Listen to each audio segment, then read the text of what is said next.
With first 2 years of President Muhammadu Buhari's second tenure in office done and dusted, Nigerian politicians are beginning to get their loins to succeed him. One of such persons is Professor Kingsley Moghalu, a former deputy governor of the Central Bank of Nigeria, who first unsuccessfully contested to become president of Nigeria in 2019 on the platform of the Youth Progressive Party. Obviously, undaunted by that experience, Moghalu on Tuesday declared its intention to recontest the presidential election in 2023. And as he prepares to kick off his campaign, Moghalu has agreed to join us this morning to talk about his agenda for the Nigerian people, what he will be doing differently this time around, and how he intends to expand his political structures to get the much-needed nationwide grassroots support to boost his bid for the presidency. Welcome to the show, Professor Kingsley Moghalu. It's good to have you again on The Money Show. Hello. Thank you. Thank you, Ruben. Yes, thank you for joining us. Well, in 2019, you were reported as having said, oh, you were done with presidential politics, you would not run again. But yesterday, we were told that you've changed your mind and that you are brazen up for the race again in 2023. And you've come up with this agenda, swag. When I saw swag, I mean, I know young people talk about, oh, you've got the swag. You know, they put their trouser below their waist and they say they have the swag. So is that the same kind of swag? Will you explain what your own swag means? My own swag is security, you know, for all Nigerians and for Nigeria's territory. War against poverty in Nigeria, by which, of course, we mean skills and jobs for the youth, and, you know, innovation and an innovation economy.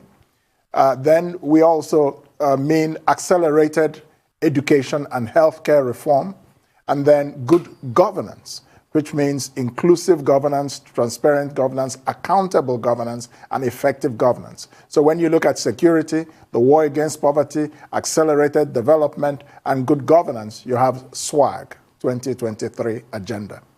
And that's the four things that my vision, if I were to become president, would be to bring to the table within 4 years. Four achievements in 4 years, 4 by 4. Right, not to dampen your enthusiasm in any way, but I have to ask you, any talk of 2023 right now as some kind of, you know, deus ex machina that's just going to come and suddenly save Nigeria seems a bit misplaced with what we're dealing with now as a country. So why have you timed this announcement right now? That's my first question. Then secondly, the Electoral Act, Section 31, requires political parties to present a candidate for election on their platform. We do not have provisions for independent candidates. You have resigned from YPP. Have you found a party whose platform you will be using? Well, first of all, thank you, Tundun. Why now? It is in times of crisis. It is in times of leadership. When the horizon, it is at times when the horizon looks so dark, when people are hopeless, that is the time that leadership emerges. That is why I have made this announcement. I'm offering myself to Nigerians, representing a group of people, many Nigerians who are feeling increasingly despondent about the future of our country, people who are increasingly despondent about the future of the country. So it is to bring hope to a situation of hopelessness and to focus the minds of our people that we are where we are today because elections have consequences. Therefore, there is a very direct link between getting out of where we are today and the matter of the leadership question and leadership selection. That is to say, the 2023 elections. That's the reason why now. And about your political party? You asked about political party, if I remember your question. Yes. You know, of course, I know, perhaps more than you, what the Electoral Act says. And I have been a participant in the electoral process. So what I have done is to announce my intention to contest. And I said in that announcement that I'm only one face of a movement of Nigerians who are tired and hungry and angry and poor. And together we are going to, as a movement, identify a political party of our choice on which we will join, and then on that platform seek to contest for presidential elections, gubernatorial elections, legislative elections. So this is not about just me. This is about a movement of Nigerians that are just fed up with the hopelessness and the security crisis and nationhood crisis of our country after 60 years of independence. It's really very sad that we are here today. Really, really very sad. But what is called for is leadership, and I humbly offer myself to Nigerians in that context. Professor Moghalu, good to see you again, and congrats on this, and wish you the best on your journey. What is going to be different this time? I mean, this was the same proposition you put forward the last time, you know. Oh, we're going to fix things, we're going to have a 500 billion bond, to be able to run the economy, we're going to improve infrastructure, create a lot of jobs and all of that. We're going to tackle insecurity and all of that. I mean, this was the same proposition, but what is going to be different this time? And a lot of people are saying you don't have the political muscle. Well, those who have the political muscle have been, the Nigerian people have rewarded those who have the quote-unquote political muscle. The question I have to ask is how far? How far? We need to focus on the capacity to govern and to elect people who have the capacity to bring good governance to Nigeria, to bring progress to the market woman who can no longer afford the price of food, to bring progress and jobs and skills to the young man or woman out of the university for the past 10 years does not have a job.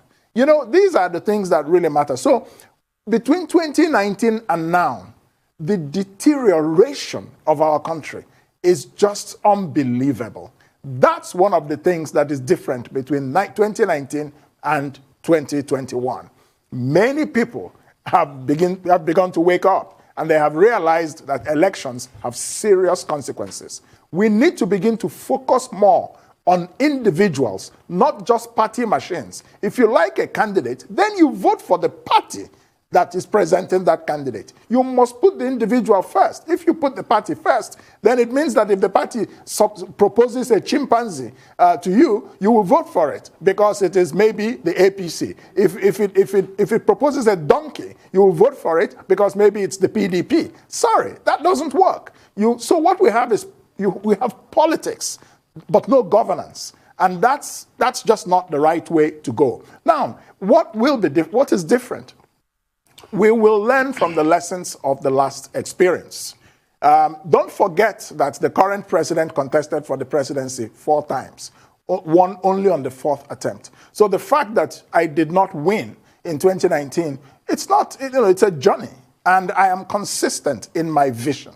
And that's what matters. It's the people to decide, who will lead them or who they will elect. And so you make a proposition to the people. If they were not ready in 2019, perhaps they will be ready in 2023. Who knows? That's what we hope for. And we will do the work we have to do to get them to be ready. So we will develop our structures.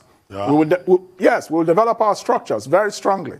On that note, Professor Moghalu, let's take a short commercial break. And then when we return, the conversation will continue. Please stay with us. We'll be right back.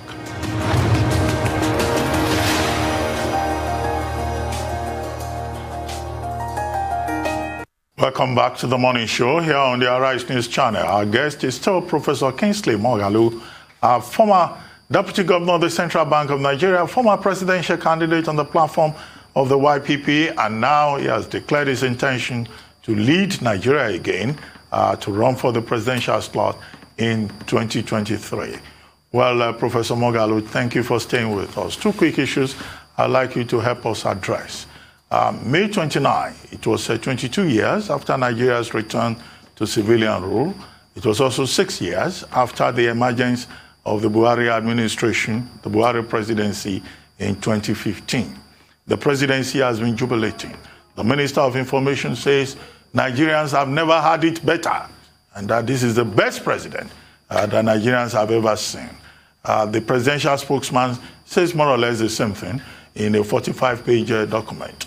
On May 31, it was Biafra Remembrance Day in the southeastern part of the country. And that has generated some reactions, with some people saying this morning that the president has, in a statement, threatened to deal with certain elements in the southeastern part of the country for behaving as if this was still the civil war of the First Republic. What's your reaction to these two major developments in the last 4 or 5 days? Well, my reaction, first of all, is that while we like to highlight ethnic issues, religious cleavages, and all kinds of sectarian tendencies, I want to remind everyone that there are only 2 tribes in Nigeria. And those tribes are 1, the politicians, and 2, the people of Nigeria, the long-suffering people of Nigeria. Within the political class on one side, and within the masses of the people of Nigeria on the other, the masses are affected by insecurity, they are affected by poverty, they are affected by joblessness without any regard to their ethnic origin or to their religion. The young man or woman in the north is in the same position as the young man or woman in Imo State. Mark you, Imo State has the highest unemployment rate in Nigeria at 48%, even though the average rate is 33% or 33%. So the point I'm trying to make is that the narratives we create in this country, this is part of why I'm offering myself again. Because what we need in this country is leadership. Leadership with a vision, leadership with capacity, leadership with the ability to unite Nigeria and bring it together for a common purpose and destiny. That is not as impossible as it looks. It only looks so terrible today because we don't have the kind of leadership that is able to lift all of us up and present something higher than what divides us. And that's what I offer to be able to do if I'm given the opportunity. That's a backdrop to the question you asked. You said, you talked about, Biafra, the Civil War, and the comments of the president recently. Well, I think, some part of that comment was a little bit unfortunate. And that part was when he said, we will treat them in the language they understand. He was doing well when he said, a lot of these young people who are, agitating and who may be very aggressive about it have not seen war. I saw war. I was a young child in Biafra, and I know what I saw. I saw death. I lost my uncle, and I remember his funeral. It was horrendous. My grandmother was weeping. When you send off young men to war and they don't come back, it's a terrible thing. And I want to say to everyone in the Southeast and in the whole country that violence, war is a terrible thing. War is a terrible thing. It may sound romantic to some people, but it's not pretty when it happens. That's what I have to say. This country can be at peace. This country can be united. There are some countries that are ethnically homogeneous, but most countries in the world are not. And if, we should be able to find a way to manage our differences by coming to the table. And that's what this government has not done. If I were the leader of this country, I would bring all these ethnic agitators to the table and seek to address the fundamental issues that are making them do or agitate the way they are agitating. We ignore the foundations, we ignore the root causes, and we just focus on their behavior. So that said, I do not think that what the president said in terms of dealing with people in the language they understand, when you remember that 50 years ago, a civil war took place and millions of people died, mainly from one part of the country. A lot of crimes, war crimes, were committed. Forget about the fact that there was no one brought to justice in the spirit of reconciliation. So to be making this type of statement, it's evocative of very horrible memories. And I would have not advised the president to use that particular language. He could have said that the government has a duty and we will rise to our responsibility to protect government installations and government facilities. That is the duty of the government, and that is its function. But to use language like we will deal with them in the language they understand, to me, I think it falls short of a standard of leadership that I would have brought to this kind of challenge if I were to be the president, sitting in his shoes or sitting in his chair. So, that's what I have to say. No, Kingsley, I think you dodged the question, the first part of it, about 22 years of democracy, 6 years of Buhari administration, and how this is the best president we can ever hope for. Well, did you deliberately dodge that? I think I don't. No. If I dodged it, I wouldn't have made the announcement I made, and I wouldn't have run in 2019 challenging this very same precedent. And what I was saying in 2019, people are now beginning to understand 2 years after 2019. This government has not performed. This government has divided Nigeria such that has never happened before. This government has left Nigerians poorer, than they have ever been. This government has left Nigerians far more insecure than they have ever been. Now, I'm sure there are 1 or 2 things they have achieved, like maybe infrastructure in certain areas. That's something. But, what makes a country great or poor or miserable sometimes is not whether you build a railway. Sometimes, and most times, it is actually how citizens feel about their country. Are they hopeful? Are they happy to be Nigerians? Are they prospering economically? What is the use of a railway to a guy who cannot feed 3 times a day? So that's the context in which you have to look at performance. Is there justice and equity across? Does every Nigerian feel equally treated? Does every part of Nigeria feel equally treated? These are the issues. They may be intangible, but that is what builds or breaks nations. And that, I would say, is the priority. And I don't think this government has performed on that. It has not performed on security. It has not performed on the economy. It has not performed even on fighting corruption, which was its claim to the office. So I don't know. The report card is not, it's quite weak, I would say. Right, I want to take you back to that presidential saber rattling that we all heard, and your suggestion of a national dialogue, and also the issue of the electoral amendment that is yet unattended to, the foot dragging behind that. Once again, for those in the back, can you reiterate the importance, the crucial importance of that electoral amendment and what it will do to strengthen our democratic process? Well, look, you can have a democracy in name only, which is every 4 years you have some ritual like an election, which is what we do in Nigeria. But in order to give democracy real meaning and make it a tool for development, we must reform Nigeria's electoral framework in some very fundamental ways. People today in Nigeria do not have confidence that their vote will count and be counted. And that's why you would have 84 million people register for an election and only 28 million people will vote. It tells you something is horribly wrong. It means that people just don't have confidence in the electoral system.